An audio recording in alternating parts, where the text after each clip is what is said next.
Hello, listeners, and welcome to an Absolute Prose highlight edition of the Prose Cons podcast. I'm James Healy, and I'm here by myself doing the introduction today. If you've been following us for the past few weeks, you know we're doing something a bit different. Since we needed to take a break over the holidays, we thought it'd be cool to give some of our newer listeners a chance to listen to some of our older episodes. So the six of us have decided to pick one of our favourite oldies and rerun them for you. Pretty happy to say it was a difficult decision. I've really had a lot of fun working on this podcast for the past year, and I think I've learned so much from our conversations. Some of my particular favourites were creating realistic characters, all writing is wrestling, the episode we did on feedback, and planning versus pantsing, where we discussed the differences between planning out a novel and just diving straight in. Some of my favourite ones that I hosted myself were my episode on thematic conflicts and my horror deep dive. But I think I'd have to credit our episode on creativity as the one I found most informative. In this episode, Ally discusses the neuroscience of creativity, flow states, motivation, sharing tips and hacks on how to get motivated or into the zone, which I found really useful, and how to combat writer's block and the fear of the blank page. Even if you have heard this before, I think this is a really good episode to listen to again. It's certainly one that I've listened to a bunch of times, and I still follow some of the practices and theories discussed in it like every day with my own writing. So I'm sure there's something you can take away from this episode to enhance your own craft, writers and non-writers alike. Hope you enjoy, and I'll be dropping a new episode next week. Have a good listen. Welcome to Prose and Cons, a podcast by writers for writers, brought to you by Precipice Fiction. Precipice Fiction would like to acknowledge the people of the Eora and Durag nations as the original custodians and storytellers of the land this podcast was created on. Welcome to the Precipice Fiction podcast, Pros and Cons. I believe this is episode 8. I would like to acknowledge that I am zooming in this morning from the land of the Darug people and would like to pay my respects. I am Ally Burnham, and joining us today is Alex Eldridge. Hi. We'll get it eventually. Matan Alul. Hey there. Paddy Boylan. Howdy. And James Healy. Today's topic, I was going to trot out one of my party tricks, where I love to talk about the neuroscience behind creativity. So far to date on our podcast, we've talked a lot about craft, ideas, and basically, the nuts and bolts of writing. But today was our chance to talk a little bit more about the intangible side of writing, when the magic happens, how tips and tricks to get motivated, how people get into the zone, that kind of thing. Before we dive into it, I wanted to do the round the table thing of what everyone's been reading or writing at the moment. And I will jump in first because last night I finally watched the newest Evangelion movie. It's formally called like 3.0 plus 1.0 thrice upon a time. They made another one? When did this come out? Maybe like a year and a half, like October last year. They just can't stop remaking that ending, can they? Yep. No, that's the point of the franchise at this point. And it's the highest grossing movie in Japan ever, because Japan can't get enough of this like self-flagellation that is Evangelion. But watching those movies is like, I can't even describe that experience. Like you just walk away like you've been hit on the head. Yeah. Like I can't, like I do words for a living and I can't even describe what happened to me last night watching that movie. It was just bananas, just bonkers. And it's even funnier when you know like the meta narrative of what Hideki Anno's doing behind it. Like he just wants to punish his audience. Every time they have an expectation and want him to do something, he's like, I will go out of my way to do the opposite. And all the fandom's like, yes, please. It's a bizarre franchise, but I love it so much. Punish his audience in Shinji. Can I ask, what is this? And for anyone listening who doesn't know what this is? So even Neon Genesis Evangelion has been around for a couple of decades. It's a powerhouse anime franchise, famous for big fighting robots, but it's not really. It's also kind of about puberty and like Jewish history. Okay. Like there's a lot going on that's really bizarre. And biblically accurate angels fighting against mechs. Yeah. Which is the worst kind of angels. Yeah, the worst kind of angels. Yeah, the worst kind of angels are the biblical. I love them, man. It wants to punish people who think they're going in for giant robot fighting. Like that's the whole premise. So again, it's expectations and punishing you for having those expectations. Yes. Well, don't put a giant robot on the poster then. Oh, he's going to. There's probably still that. If anyone's seen any of his other movies, like there's a point where he it stops being anime and it's just live film footage of like a theater audience, like a movie theater audience. So it's meant to be the audience, you're sitting there in the theater and you're meant to have this meta moment of examining yourself and why you're watching this. And he does it again in this film a little bit where the animation starts breaking down and it's like a bad Transformers set. And I'm like, this is, wow. There's a lot. Anyway, I wanted to get that off my chest quickly. What else? What has everyone else been watching or reading? I just wanted to say that a podcast with the topic of how do we get ourselves in the zone of writing could end up just being a therapy meeting for me at the moment. But why not? That's good too, therapeutic. What am I reading? I am reading the fantastically readable Wolf Hall by Hilary Mantel. Yeah, I started reading that a little while ago. Okay. And Pretty sure I've it got was that waiting on for the shelf. Yeah, it was waiting for me for like 2 months because I was plowing through Charles Dickens's A Tale of Two Cities, which I enjoyed, but did take me a while to get through. It's beautiful but very dense, A Tale of Two Cities. Anyway, I just chewed I think 70 pages last night of Wolf Hall, and considering I was very tired, that's quite the achievement. Without any spoilers, highly recommended historical fiction. I love how you talk about spoilers because it is quite accurate historical fiction, but I was the same, like reading it. I'm just like, I want to look up and know more about this. And I would stop myself from Googling because I'm like, no, it'll ruin the plot. Spoilers are out there. Have any of you guys seen the BBC production of it? I have. Yeah, Matan, I really recommend it. It's so good. It's really good. Yeah. It makes one bizarre character choice from the books. Who's the bizarre that I don't choice? approve of? An implied relationship between from Cromwell's perspective and Anne. And I thought that's not in the books. And they're just, I don't know, they wanted to compete with all the other like racy BBC. They don't need to. They're BBC. They don't need to compete with anyone. They're on a different level. Exactly. But that's like my only criticism. Otherwise, I adore the 2 seasons, and for all the reasons to be mad at COVID for delaying a 3rd season. How about you, Paddy? Still reading Moby Dick, which is my white whale. Playing Elden Ring, which is partly written by George R. R. Martin, so I could say it's literature. Yeah, I can say it's literature. And finally, starting on my 3rd draft. So once again, for anyone listening / watching at home, we're actually part of a writing collective. We're releasing an anthology soon, and we're up to the 3rd draft of our short stories. And I've started my 3rd, and it's definitely tighter than it was. I'm absolutely sick of this story. I never want to read it again. But it's good that it's been through this crucible because, it's in a better place. I haven't been writing for a long time, and it's actually been great to get back into it. I've really, really missed it. So then I'm going to gear up for continuing on my book. Yeah, no, I want to respond to that because I am also still listening Moby Dick, and I got up to the bit where Queequeg saves the guy who fell into the whale's head that falls into the ocean, and I just loved that. Well, spoilers. Nah, but it okay. was like, it was such, there's whales involved and the ocean's involved.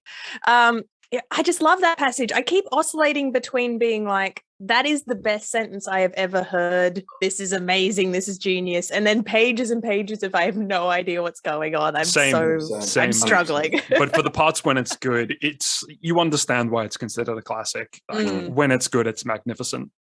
Yeah. How about you, James? Not as much reading this week. I went and got myself employed, which is terrible. So I'm very busy.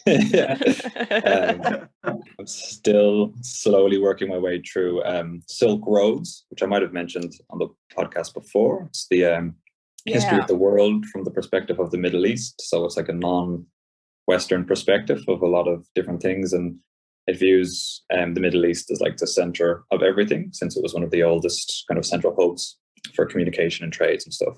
So it's quite good to get different perspectives on all the kind of like Western history and then other aspects of what was going on in other countries at the time, kind of for like perspective. So that's quite good. And I'm also working on my third draft of Cooling Engine, which is the story that I'm putting forward for the anthology.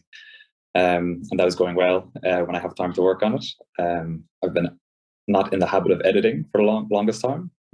So it's been good to kind of get those gears turning again. Excellent. No, I feel the same. I'm now full-time employed, and I've been forcing a new routine of waking up early every morning to write. And I'm first drafting for the first time in a long time. I'm not actually editing. I've taken all the pressure off myself to not do any editing at the moment, and like just writing feels like really good for the first time in a long time. But it's probably terrible. But I'm not even letting myself care about that at the moment. How about you, Alex? I've been doing a lot of stuff on, I've been reading a lot and also writing a lot on Reddit's No Sleep sort of forum there. So that's been really encouraging because it's given me an excuse to write a lot of very short things, which is kind of my natural, pathway, I guess, channel that I tend to go towards. And also I've been reading a lot of horror, some of it really good, some of it really bad. But both of those things are valuable in their own right. One short story I recommend, which is the only thing I think I've read for a long time that actually made me frightened, is I think it's called "My Sugar Daddy Asked Me for Weird Favors." It sounds bizarre. It's terrifying. Yeah, my sugar daddy asked me for real. It's the top thing on No Sleep. That's ever. It got like 50,000 upvotes, so it's very, very popular. But just there's two parts. So the second part's good, but not as good. But the first part is just like, wow, I can't even describe it. Talk about clickbait. Yeah, 100%. Exactly. That's probably why it's so popular. But it is very, very. And then the other thing I just watched really recently was H Bomber Guy, who's a YouTuber. He's so good. He's so good. He did a breakdown of a game called Pathology, which is like the most meta thing you could ever possibly conceive of. He's like, this game is amazing. Do not play it. Like, not even kidding. Like anyway. So I think I'm going to play the second one of that because he's recommended that. But yeah, the whole video games as a high literature thing is always pretty cool, and I think Elden Ring kind of runs into that as well. Yeah, that's what I'm doing. If anyone's listening to this, check out I Shouldn't Have Killed That Spider, which is the name of the Reddit story Alex has written. And that's right. Someone made a narration of it. Yes, and it's been adapted into some narration. The third person has just asked me to do it today. So like within 12 hours, Alex. Yeah, it was really weird. But I'm grateful. It's pretty cool. Awesome. Well, off that happy note, I wanted to ask everyone what it feels like when they're struggling. So just if people were able to articulate that feeling when they sit down at a blank page, and the words just aren't coming. If you have an anecdote of when you've struggled with that recently, not to be rude, but I probably could throw it from a ton. Off the top of my head, I must say that struggling usually for me is not even getting to the blank page. To me, the real struggle is to get my laptop, not on Facebook, not to watch something, just to open the freaking Word document. I find that the blank page is less threatening to me than what comes before it. But since we're here to talk about no inspiration, I get that feeling. Sometimes for me, I'm coming back to a story I already started, and like I got the blank ahead of me, and I just, man, I hope I don't mess this up, and I just can't get back into the state of mind I was when I started writing the scene. I think that's why a lot of writers I noticed write scenes that are 2,000 words ish, because that's what they're capable of putting out in one sitting, and then they don't have to deal with this, how do I stitch together 2 different days and have them feel coherent. But yeah, just gotta punch through it, I guess. I tend to find my period of lowest ebb usually happens after, especially if I'm writing something that's long form, like a novel or something. Like I said, my natural thing is to do a short story and just punch it out. And if it's 1,200 words of something that I understand and I know how it's going to finish, I can usually just blast that out and it's not really a problem. What I tend to happen, I find that if I don't really have a clear idea of where the scene is going, if I haven't forethought of that, then I get about 600 to 800 words in and then it just sort of grinds to a halt. That's a pretty common thing for me, I find. Yeah, just with a blank page, I often find what I try to do to start off is just come up with an interesting first line and then go from there. But there's times when I sit down and it just feels so stale. Yeah. And I just feel like I'm spinning my wheels. And I'll have maybe a Word document open and it'll just be lines and lines and lines of crap. And I'll just be like, none of these feel like a good jumping off point. I don't know where to go from here. And that just feels like you're just watching the time pass by and you're like, I only had so long to actually get this going. And I feel like I've gotten nowhere in that time. Alex talks all the time about the metaphor of like, it's a muscle and you got to keep it active. I think that's so true. Absolutely. Yeah, those times when you're just writing crap, like, but even just writing the crap, that's part of the process. It's part of the practice. It's almost like you have to exorcise the bullshit from yourself in order to get like those first that bad 1,000 words out of your system until you get onto the gold. Yeah. You will end up stumbling on something. Hopefully, if you keep at it, you'll end up stumbling on something. And you're like, you know what? That wasn't where I was thinking of going. But that is something I can jump off from. Yeah. What do you guys do to get out of it besides the obvious punch through it? Like, do you guys have any I will. tactics? Let me put a pin in that, Matan. I wanted. We will get to that. On the opposite side of the coin, then, what does it feel like when you're in the zone, when it's working for you, and the words are flowing, and you know you're having a good day? Feels like channeling. Honestly, yeah, it feels like magic. It feels like a one-person seance. Best feeling in the world. I mean, I don't know how to. Maybe I'm overreacting here, but we're all sitting here. It is just one of the best feelings out there. Just the time just having it to work. I would say. So sorry, Paddy. After you. Yeah. There's just. It feels innately good. It feels like something that you don't even need to think about. Almost, it's automatic, and you know it's good. And yeah, Matan, it feels amazing. Like I know what I'm producing is good. I know that I'm able to produce it. It feels like it's coming straight out of my muscles or straight out of a deep part of my brain. That's all. I would say it feels like the story is writing itself. Totally. And you're just, for lack of a better word, the vessel for it. And your fingers are just, you're basically transcribing something. And it's funny because sometimes if you've ever tried transcribing your own story, sometimes that feeling, if you're really into it and really excited about it, is very, very similar to the one of literally dumping it out of your brain. What's transcribing here? I don't like literally having something in front of you that you're writing down onto the computer. Maybe if you've written it out in hand and you're just like, it's a very similar feeling if you, in a certain sense. So maybe that says something. That's interesting. There's points when, like, if a story is going really well, that when I'm not writing, if I'm going out about my day, I'm just thinking about the next part of the story, and I kind of feel like I'm familiar enough with the characters and I'm familiar enough with the voice that I'm almost thinking in the voice of the story throughout my day, and I'm just waiting to get back to the page or back to the computer to just do the next part of the story. And I already understand enough of the plot, or maybe enough of the world, or even enough about the characters, that I know what their decisions are prior to writing them into the situation. It's just a matter of oh, well, now this has happened, and I know that they want to do this, and that's perfect because it's getting me right to where I wanted to be, without it feeling contrived, without me having to sit back and think, how do they feel about this? What decision will they make? And where does that send the story? It just all comes right out onto the page.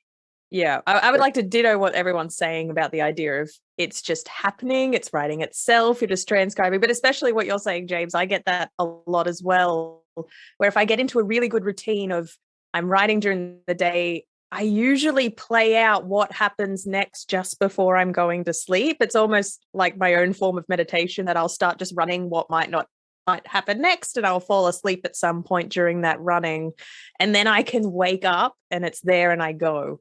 So that's when I'm in a big long form project, and I've described it to my partner before that I know I'm finally in it when the characters start nattering on their own. So there might be a week where I'm forcing it, where I'm sitting down at the computer every day writing a little bit, but the characters aren't nattering yet. They're not doing their own talking. I trust enough in the process that after maybe a week, they're going to just start talking in the back of my head.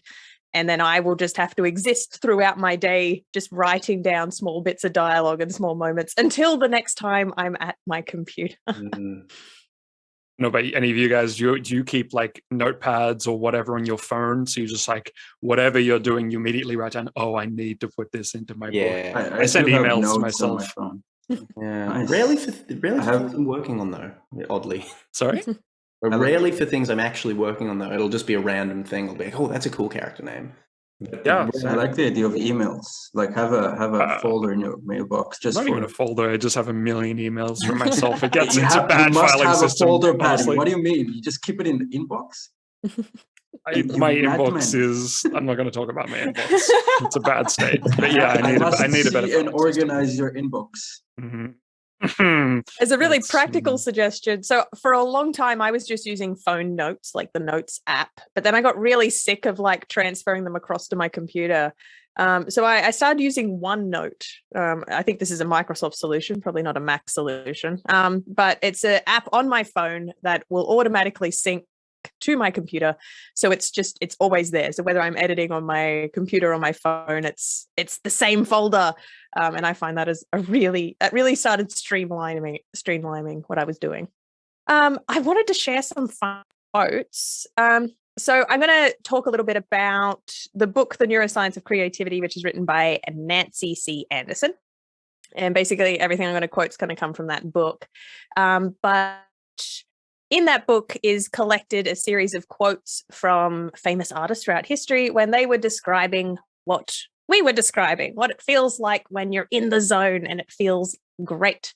And I remember when the first time I read these, it was just really validating to be like, oh, all these other famous people are trying to articulate the same thing I feel when I'm writing. So Neil Simon says, I slip into a state that is apart from reality. I don't write consciously. It is as if the muse sits on my shoulder. Mozart says, where I am, as it were, completely in myself, entirely alone and of good cheer, say traveling in a carriage or walking after a good meal or during the night when I cannot sleep, it is on such occasions that my ideas flow best and most abundantly. Whence and how they came, I know not, nor can I force them. My subject enlarges itself, becomes methodized and defined, and in the whole, though it may be long, stands almost complete and finished in my mind, so that I can survey it, like a fine picture or a beautiful statue at a glance. Nor do I hear in my imagination the parts successively, but I hear them, as it were, all at once. What a delight this is, I cannot tell. All this inventing, this producing takes place in a pleasing, lively dream. Wygotsky says, generally speaking, the germ of a future composition comes suddenly and unexpectedly. If the soul is ready, that is to say, if the disposition of the work is there, it takes root with extraordinary force and rapidity, shoots up through the earth, puts forth branches, leaves, and finally blossoms. I cannot define the creative process in any other way than by this simile. Poincaré says, one evening, contrary to my custom, I drank black coffee and could not sleep. Ideas rose in crowds. I felt them collide until pairs interlocked, so to speak, making a stable combination. By the next morning, I had established the existence of a class of fusion functions, those which came out from the hypergeometric series. I had only to write out the results, which took but a few hours. Spender says, inspiration is the beginning of a poem, and it is also its final goal. It is the first idea which drops into the poet's mind, and it is the final idea which he at last achieves in words. So those were the 5 little excerpts, but I absolutely adore those.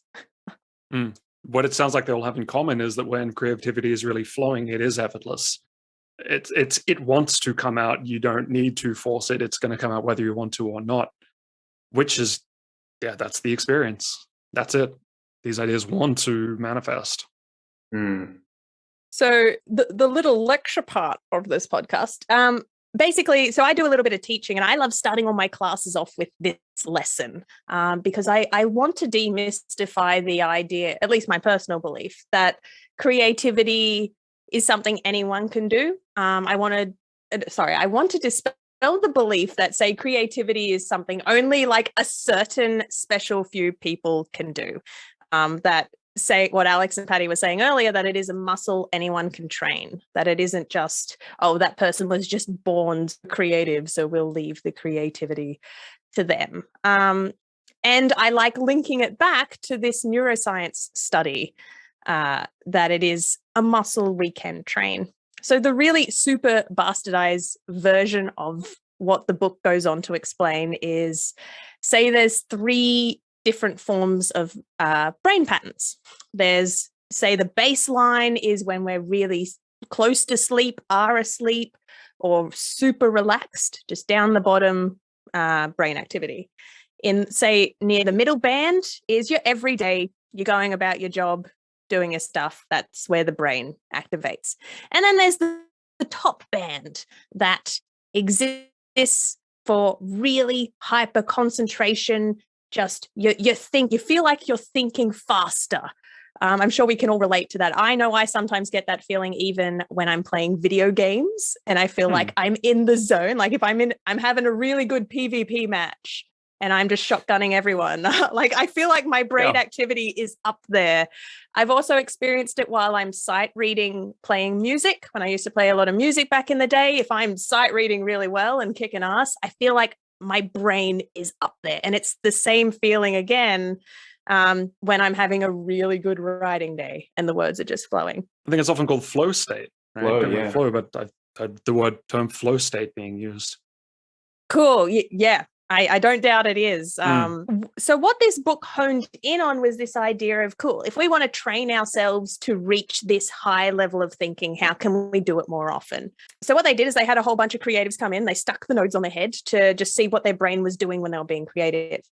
And what they found was, instead of, say, going from everyday up into high creativity, their brains would do this dip down into the lower activity state before it would suddenly shoot all the way back up. And it was kind of a repeated thing they saw happening again and again and again. And that was kind of the interesting anomaly they wanted to hone in on, and like, oh, that's interesting that it seems almost easier to go from baseline to top rather than middle to top. So the idea became, well, maybe it's easier to train the muscle we can train ourselves to go down rather than training ourselves to go up, if it's easier to do this shooting up. So what it does is talk about, when do you find yourself having those ideas that come out of nowhere? And I know for me, myself, my own personal anecdotes are when I'm driving, unfortunately, is when a lot of ideas come unbidden, which is an unfortunate commentary on what my brain activity is doing while I'm driving. Apparently, it's in the lower state. But it is when you're doing that really menial labor you're not concentrating on. The other time I get ideas is just before I fall asleep. And I think a lot of creatives talk about that as well. Like, damn, why do the ideas always happen at night? Again, it's because it's your brain has done the dip down before it shoots up. And the other one for me is in the shower as well. I get ideas suddenly in the shower, which is really annoying.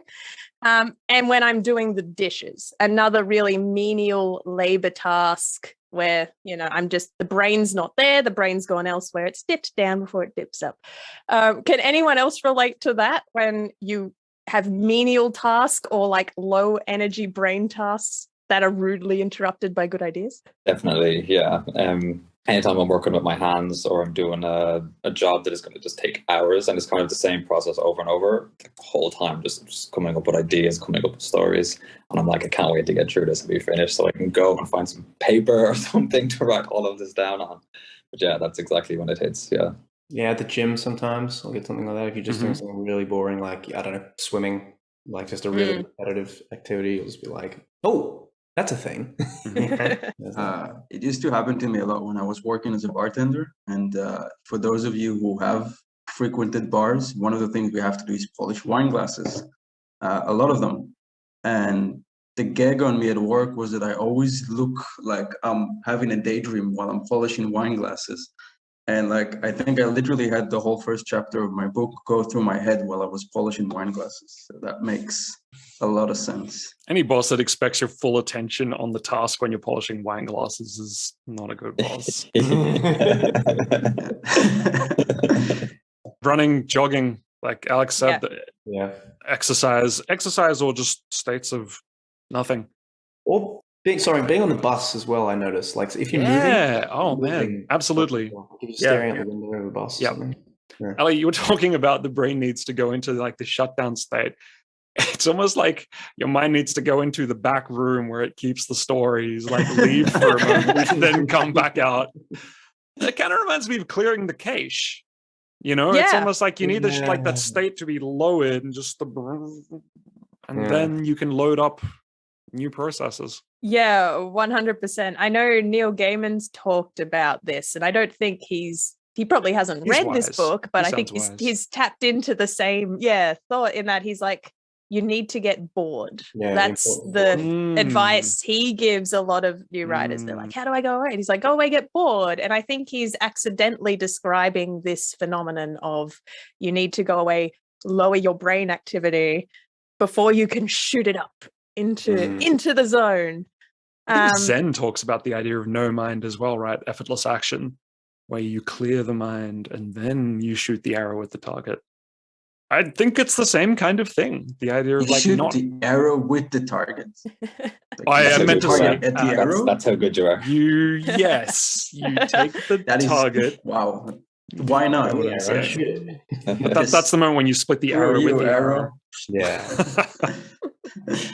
So circling full circle back to what Matan was saying, does any of us five have any personal tricks and tips that we use ourselves to get into our zone? Is anyone having a moment of, oh, I've accidentally been doing that, I guess? Yeah, 100%. I mean, I'm sure we all have heaps, but I'll just rattle some off now. My thing is, if I tell myself I'm going to write, I'm going to write. Like there will be words on the page. Like there's no discussion. So what I do is I have a backlog of like a cache of story ideas and things, and I'll literally keep them on my phone and look at them going, that's kind of the vibe I want, and then I'll just make myself do that. And usually it's really easy. The first bit's usually pretty easily, and you'll sort of work through that. So that's a tip and trick. But honestly, I think the far greater trick, and I'm sure you guys will echo this as well, I'm just taking all the good points here, but is just the habitualness of it. Like I know, Ali, you said you've been getting up and just writing before work. That's always, for probably a couple of years now, that's been my format. I'll just get up, and ideally the first thing I'll do is just go to write. It helps a lot if I've, like I said, have that cache or have decided in the past, this is what I'm going to work on, and then it's had a chance to sort of ferment a bit. But like I'll just write for the sake of writing something, just to keep the muscle, primed essentially. So that's what I'd say. It sounded at first like you intimidate yourself into writing. Yeah, there's a degree of that. It's almost Like, just like there's no argument. It's like you're That's going a to good write. strategy. Like an aggressive personal trainer in the back of your head. It's just like screaming at you. 100%. Yeah, I practically. No, I love it. I love it. I wish he was in my house all the time, intimidating me into writing. I just do that over the phone. By the way, Alex is a great motivator, jokes aside. And if anyone ever needs, even listeners, I'll give you his number at the end of the podcast. You can just call him. I'm sure he's going to be very happy. His time zone is Sydney. Yeah, if you want to get yelled What you need, Alex, is like an answering machine that people can call and they just get the message of you telling them to write. And you can charge for it. Yeah, exactly. And that'll be my business. Quit your day job. Jokes aside, I listen to music usually. Sometimes just close my eyes, listen to music. It got to the point where my mind associates certain projects with certain musics, usually video game soundtracks. But and if I want to keep thinking about it when I'm away from my computer, I would usually listen to the scene's soundtrack and try to take myself back to it. But I've had moments where it wouldn't come out, and I just said, okay, I'm just going to listen to music until I feel like writing. And sometimes that's 20 minutes, but it does work for me. I don't know if you guys are the same. I totally use music. I know exactly what you're talking about with like certain soundtracks evoking certain pieces. Like this previous thing I wrote, I can't play Vermintide without thinking about that story now. Can you guys listen to music with words, like with lyrics? I can't. It's harder. Yeah. It's harder. Yeah. It's almost like the part of my brain that needs to process the words in the song is the same part that's going to write, and it's being used. I absolutely can't do it. As soon as there's any spoken word at all, it completely takes me out of my writing. To be honest, even instrumental music I find distracting most of the time. Some video game soundtracks I can do if I want to evoke a certain mood, but it's very specific and fitting. Usually it's just like dead silence or a noise machine or something. I would often loop something, and after you've heard it like 5 or 6 times, you kind of stop. You won't pay any attention to it. It's just in the background, but whatever the tone is. I use that too. There for the story.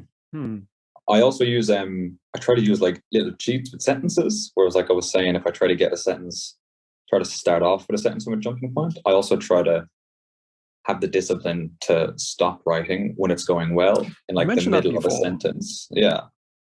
So that when I come back to that story, I'm just continuing the sentence and just going straight back into what I was doing. You cliffhanger yourself.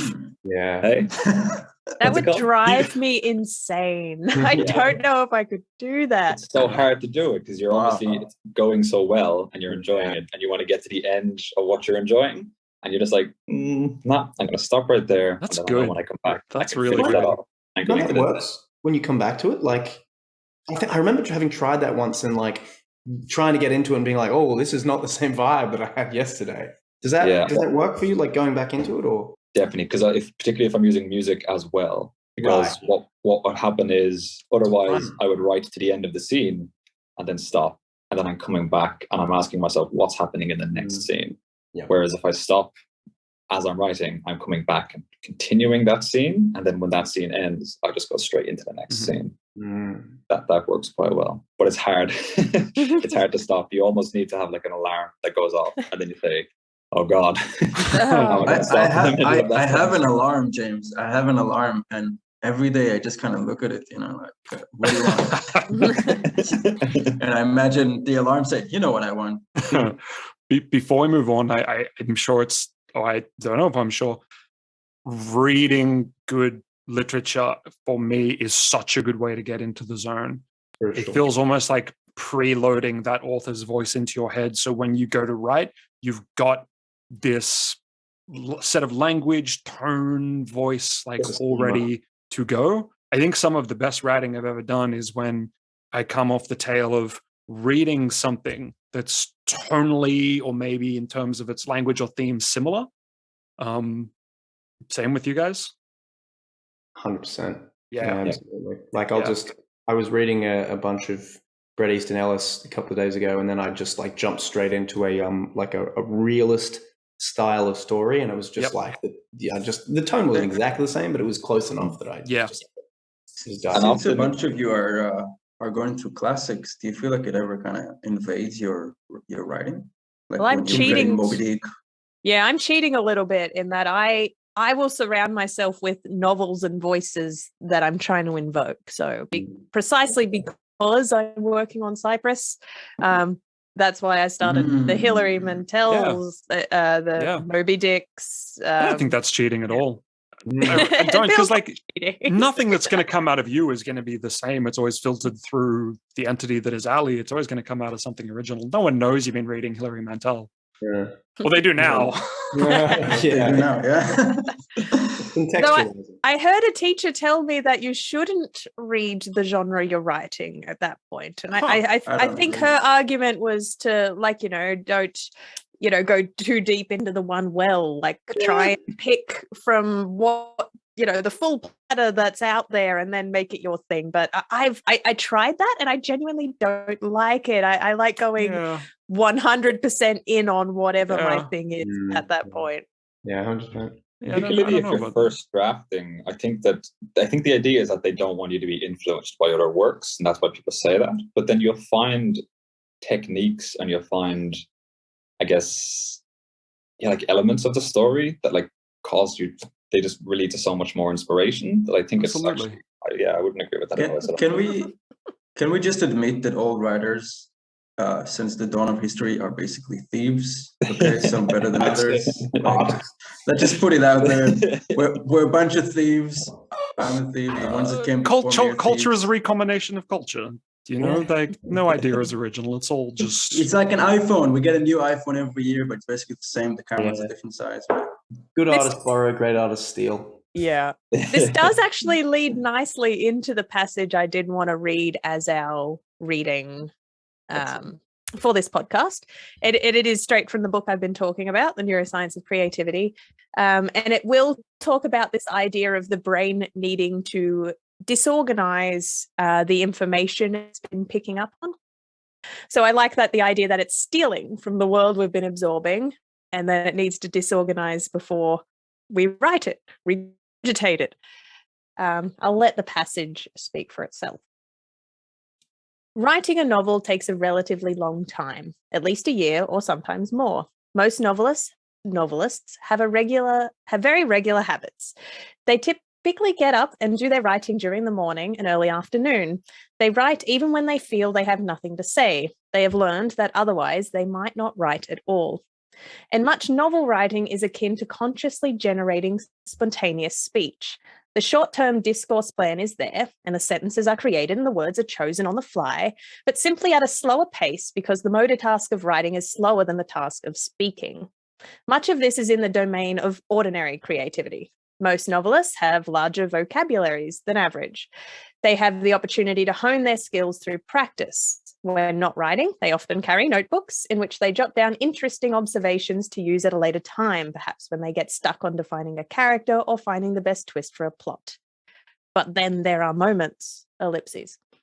Sometimes a new character emerges out of nowhere and becomes the nidus for an entire novel.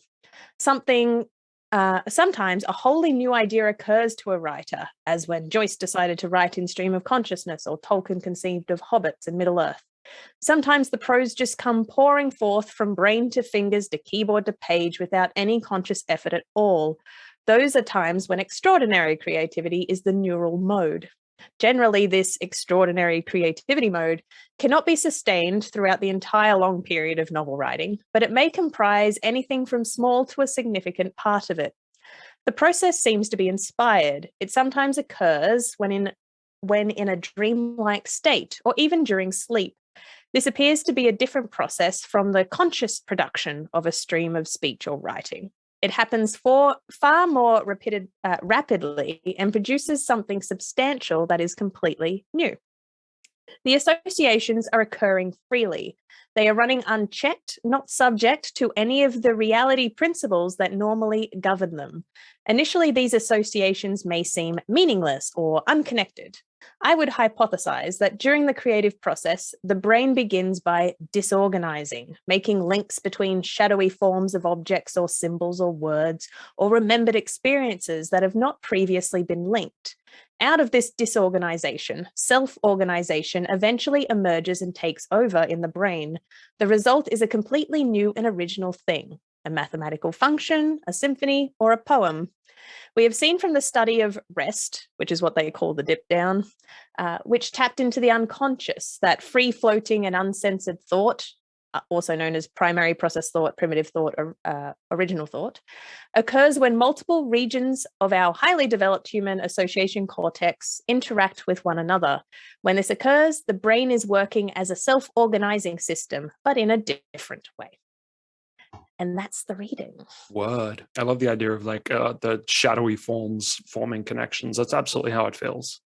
I just really like this confirmation that we do have to kind of dip down before we go up, because it really aligns with everything I've felt my life, that like on days that I'm busy mentally, it's just so hard to get into it. And sometimes on days where I'm pretty much a couch potato, I feel so creative. Yeah, beginning to feel bored. Yeah, I just love this confirmation that it's not, lightning strikes and, we're being gifted these ideas by some other third entity that we may name as something else. But this idea that it is just the unconscious back of our brain, the part of the brain we can't control, is working. I'm a big believer in the idea, like rumination, that if I'm stuck on a problem, sometimes the best thing I can do is just go away and do something else. And even though I'm not actively trying to solve that plot point or trying to work out why that character's doing that thing, I'm learning to trust that my brain is solving it anyway. And even bringing it back to a non-writing anecdote, lately my dreamscape has been very unimaginative, where it is like a Marvel Cinematic cross-universe moment where like a mentor from my past is interacting with my current boss and is having a conversation with my friend. Like, it's all the things that are currently stressing myself out are like, that's my dream. They all start talking to each other and I'm there trying to like manage and send emails to them so they can communicate properly. And that's my dream. And then I wake up and I'm like, that's just my life. That's so boring. Like, where's the metaphor? Where are the unicorns? Where's the flying eagle that symbolizes my stress, rather than my boss talking to like my old boss? So in the sense that dreams exist so we can process all the stuff that we're not able to process during the day. Like, I've learned to trust that my brain is processing my stories even when I'm not actively writing. Before we move on, I have a tale relating to that about an English scientist called Michael Faraday. I think he's also the developer of the Faraday cage. It could just be the same name. Faraday was working on the molecular structure of benzene, right? He was banging his head against the wall about this. What the hell is the structure of benzene? He couldn't work it out. And I think this was in the middle 20th century or maybe earlier, where a lot of, when was it? 1825. And one night he has this dream where this really intensely vivid image of a serpent eating its own tail was like burning its way into his mind, like in a way that felt like, this is symbolic, this is important, like this ring shape. And then he wakes up and he's like, oh my God, benzene's a ring. And he goes and he tests his idea, and that's exactly it. Benzene is a ring-shaped molecule. And it came to him in a really profound dream. It's just one story, but I totally think that when you're sleeping, dreaming, all those background thoughts, there's number crunching happening in the background. There's always processing to work. I must say my dreams are underperforming. They have solved zero problems in my life. I don't know if I can change them for better dreams. Who do I talk to? But Michael Faraday. Like zero success rate from my dreams. They made things worse. They never improved mine. I think it was a one-off zinger of a dream, but I haven't had any really profound ones either. So pretty with rare. a grain of salt. Pretty rare for sure. We're nearing the end of our podcast. Did anyone want to jump in with any quotes for this week? I got one. If I think I might have even used it already. If someone tell me if we have, and we'll just have to edit in another one. But I don't know. This is a very workhorsey. Let's check our listeners' loyalty. Yeah, exactly. This is a very workhorsey approach. But I just always love the oh God, what's his name? The Woody Allen quote that he's just like showing up as half the battle. Like he's showing up as like 80% of the battle. You know, just getting there, like putting some stuff down. I always find that very inspiring because it's so actionable. You know? That's a good one.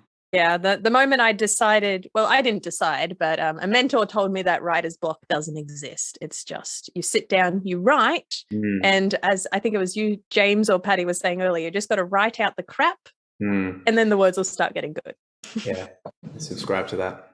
All right, well, this has been Pros and Cons from the Precipice Fiction podcast, and thank you so much for tuning in and listening, and we'll be back next week.